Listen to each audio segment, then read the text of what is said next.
yaitu kami dari kelompok 13 kelas reguler manajemen J dengan 3 anggota, yaitu saya sendiri atas nama Diva Rizky Ataya dengan nomor NIM 3402220187. Selanjutnya ada teman saya yaitu Saya Vika Nurhaliza dengan NIM 34022220203. selanjutnya Saya Anwar Sanusi dengan NIM 340222106. video ini dibuat untuk memenuhi salah satu tugas mata kuliah Ekonomi Internasional dengan materi perusahaan multinasional dengan dosen pengampu Ibu Endah Puspitasari SEMM. Tonton sampai akhir ya guys. Let's go.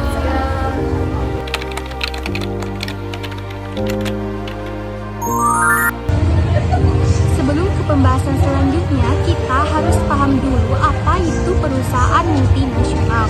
Perusahaan multinasional atau MNC merupakan perusahaan bisnis di satu negara selain negara asalnya. Umumnya, perusahaan multinasional memiliki kantor, pabrik, atau fasilitas lain di berbagai negara di dunia, serta kantor pusat terpusat yang mengkoordinasikan manajemen global. Perusahaan multinasional juga dapat dikenal sebagai organisasi atau perusahaan korporasi internasional tanpa kewarganegaraan atau transnasional. Beberapa negara mungkin memiliki anggaran yang melebihi anggaran negara-negara kecil. Poin-poin penting dari pengertian perusahaan multinasional yaitu: 1. Perusahaan multinasional menjalankan bisnis di 2 negara atau lebih. Kedua, beberapa pihak menganggap perusahaan multinasional adalah perusahaan yang menghasilkan 25% atau lebih. Ketiga, berinvestasi di perusahaan multinasional adalah cara untuk menambah exposure internasional ke dalam portofolio.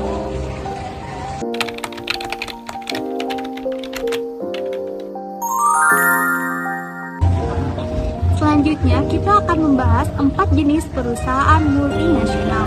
Perusahaan multinasional dapat dipandang sebagai 4 jenis organisasi utama. 1. Perusahaan terdesentralisasi. Perusahaan yang terdesentralisasi mempertahankan kehadirannya di negara asalnya dan memiliki kantor otonom serta fasilitas lain di berbagai lokasi di seluruh dunia. Perusahaan multinasional jenis ini memiliki kemampuan untuk mencapai lebih banyak dan lebih cepat karena terdesentralisasi. Setiap kantor mengelola bisnis lokasinya sendiri, membuat keputusannya sendiri. Kedua, perusahaan global terpusat. Perusahaan global yang terpusat memiliki kantor pusat di negara asalnya. Pejabat eksekutif dan manajemen yang berada di sana mengawasi kantor dan operasi global serta operasi domestik. Merekalah yang mengambil keputusan bisnis utama, bukan manajer di kantor lokal di luar negeri. Kantor biasanya harus melapor dan mendapatkan persetujuan dari personal kantor pusat untuk aktivitas besar. Ketiga, divisi internasional dalam satu perusahaan. Divisi internasional adalah bagian dari perusahaan multinasional yang bertanggung jawab atas semua operasi internasional. Struktur ini memfasilitasi pengambilan keputusan bisnis dan aktivitas umum di pasar lokal dan luar negeri. Namun beroperasi secara independen dapat menimbulkan masalah ketika diperlukan konsensus dan tindakan perusahaan secara keseluruhan. 4. Sebuah perusahaan transisional. Perusahaan transisional melibatkan struktur induk-induk perusahaan di mana perusahaan induk mengawasi operasi anak perusahaan di luar negeri maupun di dalam negeri.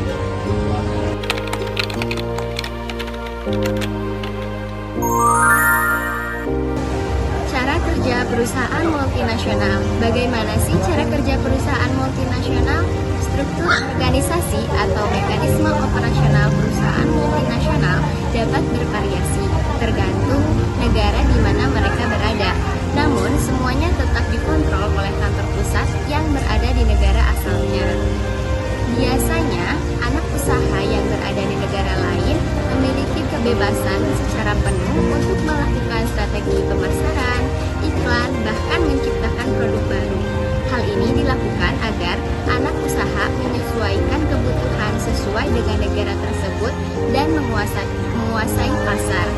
Karena itu, tak jarang kita jumpai variasi produk yang hanya ditemukan di satu negara saja, karena produk tersebut merupakan hasil inovasi yang dilakukan oleh anak usaha di negara yang bersangkutan.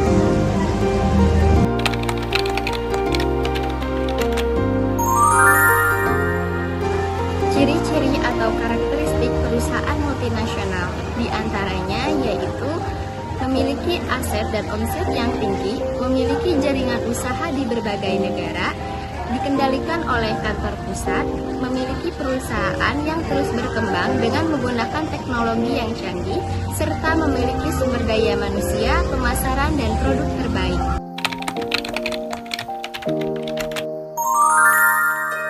Apa sih contoh dari perusahaan multinasional yang ada di Indonesia? Contohnya yaitu ada Google, Ruang Guru, Gojek, serta Garuda Food.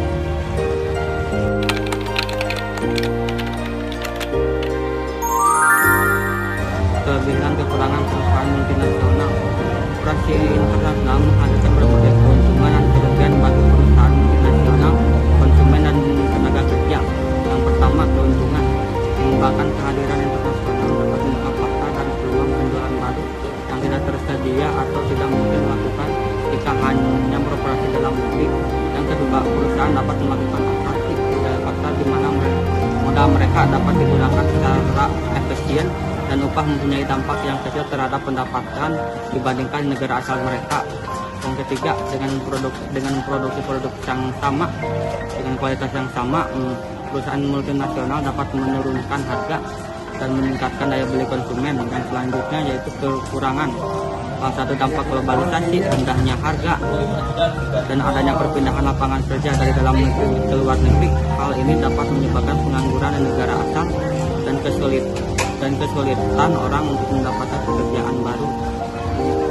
Yang kedua, perusahaan multinasional juga dikatakan mempunyai dampak yang buruk terhadap lingkungan dikarenakan operasinya yang mendorong pengembangan lahan dan pengambilan sumber daya. Yang ketiga, perusahaan multinasional juga dapat menyebabkan jatuhnya usaha kecil.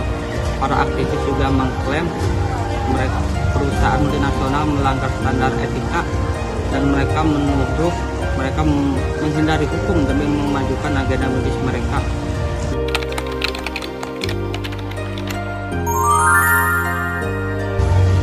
Apa saja resiko yang dihadapi perusahaan multinasional? Perusahaan multinasional dihadapkan pada resiko yang berkaitan dengan negara dan tempat di mana mereka beroperasi. Hal ini mencakup seperti kondisi politik, peraturan dan hukum, kepekaan budaya, kekerasan dan kejahatan, serta fluktuasi nilai tukar mata uang.